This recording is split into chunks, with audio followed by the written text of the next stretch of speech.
পায়েলের গর্ভে বড় হচ্ছে অভয়ের সন্তান। ত্রিপাঠী পরিবারে আবারও ফিরে আসলো পায়েল, কিন্তু পায়েলের গর্ভে কিভাবে আসলো অভয়ের সন্তান জানবো আজকের এপিসোডে, তাই স্কিপ না করে সম্পূর্ণ ভিডিওটি দেখতে থাকুন। তবে মূল ভিডিওতে যাওয়ার আগে বলে রাখি, যারা আমাদের চ্যানেলটিতে সাবস্ক্রাইব করে রাখেননি তারা জলদি সাবস্ক্রাইব করে রাখুন। ভাগ্যরেখা নাটকের 185 নম্বর এপিসোডের শুরুতেই আমরা দেখতে পাবো শ্রদ্ধা কিছু কাগজের মধ্যে মনোযোগ দিয়ে কিছু একটা লিখছিল, আর ঠিক সেই মুহূর্তে অভয় সেখানে আসে এবং অভয় এসে শ্রদ্ধার কাছ থেকে সেই কাগজগুলো কেড়ে নেয় এবং অভয় সেই কাগজগুলো হাতের মধ্যে নিয়ে ওপরে তুলে এবং সেটা শ্রদ্ধার হাতের নাগালে বাইরে চলে যায়। আর শ্রদ্ধা কোনোভাবেই কাগজগুলো নাগাল পাচ্ছিল না, যার কারণে শ্রদ্ধা অভয়কে সুরসুরি দেয়, আর অভয় তখন কাগজগুলো হাত থেকে ফেলে দিতে বাধ্য হয় এবং কাগজগুলো চারিদিকে ছড়িয়ে ছিটিয়ে যেতে থাকে। এই দৃশ্যে আমরা শ্রদ্ধা এবং অভয়ের সুন্দর কিছু মুহূর্ত দেখতে পারবো।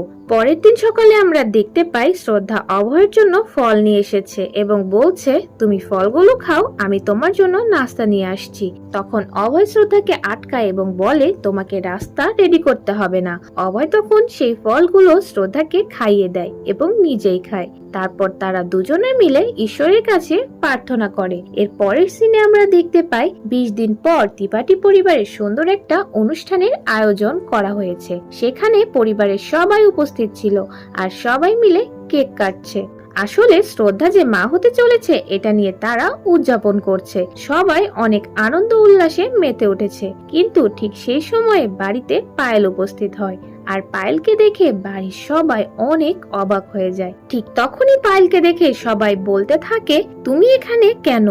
তখন পায়েল বলে, আপনারা প্লিজ আমার কথাগুলো শুনুন। কিন্তু সবাই বলে, আমরা তোমার কোনো কথাই শুনতে চাই না। পায়েল তখন বলতে থাকে, আমি যখন থেকে আপনাদের বাড়িতে এসেছি তখন থেকেই আমি বুঝতে পেরেছি একটা পরিবারের মর্ম কি, আর একটা পরিবারে কিভাবে সবাই সবার সাথে আনন্দ উল্লাসে থাকে এবং কিভাবে একটা পরিবার সুন্দর জীবন কাটায়। আর আমি শ্রদ্ধার কাছ থেকে শিখেছি কিভাবে একটা পরিবারের জন্য নিজেকে উৎসর্গ করা যায়, কিভাবে নিজের সবটা দিয়ে পরিবারকে আগলে রাখতে হয়। তখন ঋতু পায়েলকে বলবে, আমরা তোমার এই মিষ্টি মিষ্টি কথায় আর ভুলছি না। তনুজা তখন পায়েলের হাত ধরে টেনে বাইরে নিয়ে যাচ্ছিল এবং তাকে ধাক্কা দিয়ে বাড়ি থেকে বের করে দেয়। তখন পায়েল একটা কথা বারবার বলছিল, আমার একটা গুরুত্বপূর্ণ কথা আছে, আপনারা প্লিজ আমাকে বলতে দিন, আপনারা দয়া করে আমার কথাটি শুনুন। কিন্তু কেউই তখন পায়েলের কথা শুনতে চায় না। এরপর আমরা দেখি তনুজা পায়েলকে বাড়ি থেকে বের করে দিয়ে দরজা দিয়ে বাড়িতে প্রবেশ করে। শ্রদ্ধা তখন বলে, সে কি বলতে চেয়েছিল আমাদের হয়তো শোনা উচিত ছিল, কিন্তু অভয় তখন বলে, তার কোনো কথাই আমাদের শোনার দরকার নেই। এর কিছুক্ষণের মধ্যেই তাদের গেটে কলিং বেলের শব্দ শুনতে পাবো। এরপর অভয় দরজা খুলে দিয়ে দেখে তাদের বাড়িতে ডক্টর এসেছে। ডক্টর এসে বলে, যে মেয়েটির গর্ভে তোমাদের সন্তান বড় হচ্ছিল সেই মেয়েটি আজকে হসপিটাল থেকে পালিয়ে গিয়েছে। আর এটি শোনা মাত্রই বাড়ির সবাই অনেক বেশি উত্তেজিত হয়ে পড়ে। আর শ্রদ্ধা তখন অনেক ভেঙে পড়ে এবং হতাশ হয়ে যায়। শ্রদ্ধা তখন ডক্টরের কাছে জানতে চায় সেই মেয়েটি আসলে কে। ডক্টর তখন তার ফোন থেকে ছবি বের করে শ্রদ্ধার হাতে দেয় এবং সেই ছবিটি একে একে সবাই দেখে বুঝতে পারে এবং অবাক হতে থাকে। এরপর আমরা দেখতে পাই সেই ছবিটিতে আর কেউ নয়, পায়েল ছিল। পায়েলের গর্ভে মূলত অভয় এবং শ্রদ্ধার সন্তান বড় হচ্ছিল।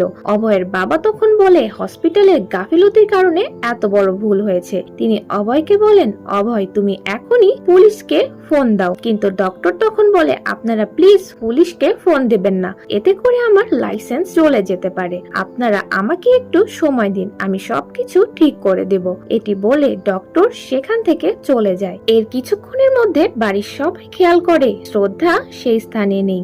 আসলে শ্রদ্ধা গিয়েছে কোথায়? হঠাৎ করে শ্রদ্ধা উধাও হয়ে গেল কেন? এর পরবর্তীতে আমরা দেখতে পাই শ্রদ্ধা পায়েলকে খোঁজার জন্য বাহিরে গেছে। আবার এদিকে বাড়ির সবাই শ্রদ্ধাকে নিয়ে চিন্তিত হয়ে পড়েছে এবং অভয়কে বলে, তুমি শ্রদ্ধাকে খুঁজে নিয়ে আসো। অভয় শ্রদ্ধাকে তখন খোঁজার জন্য বেরিয়ে পড়ে। অন্যদিকে শ্রদ্ধা মন্দিরে প্রার্থনা করার সময় লক্ষ্য করে পায়েলকে কিছু মহিলা মিলে বিরক্ত করছে এবং পায়েলকে তারা ধাক্কা দিয়ে মাটিতে ফেলে দেয়। এটি দেখে তো শ্রদ্ধা সেখানে যায় এবং সেখানে গিয়ে পায়েলকে ওঠায়। আবার সেই মুহূর্তে অভয় সেই স্থানে উপস্থিত হয়। শ্রদ্ধা তখন পায়েলকে বলে, তোমার পেটে আমার বাচ্চা বড় হচ্ছে তাই না? পায়েল তখন বলে, হ্যাঁ, আমি আমার জীবনে অনেক পাপ করেছি, আর কোনো পাপ করতে চাই না। এগুলো বলে পায়েল সেখান থেকে চলে যায়। এরপর আমরা দেখতে পাই শ্রদ্ধা অভয়কে বলে আমাদের ওকে আটকানো উচিত, কিন্তু অভয় শ্রদ্ধাকে বলে এত কিছুর পরেও আমরা কিভাবে ওকে ভরসা করব। কিন্তু শ্রদ্ধা আবারও বলে আমাদের ওকে আটকানো উচিত, কেননা ওর পেটেই তো আমাদের বাচ্চা বড় হচ্ছে। অভয় তখন পায়েলের দিকে তাকিয়ে থাকবে। তো বন্ধুরা, পরবর্তীতে কি হতে চলেছে? পায়েলকে কি অভয় এবং শ্রদ্ধা মেনে নিবে? জানবো নেক্সট এপিসোডে। আর নেক্সট এপিসোডটি সবার আগে পেতে আমাদের চ্যানেলটিতে অবশ্যই সাবস্ক্রাইব করে রাখুন।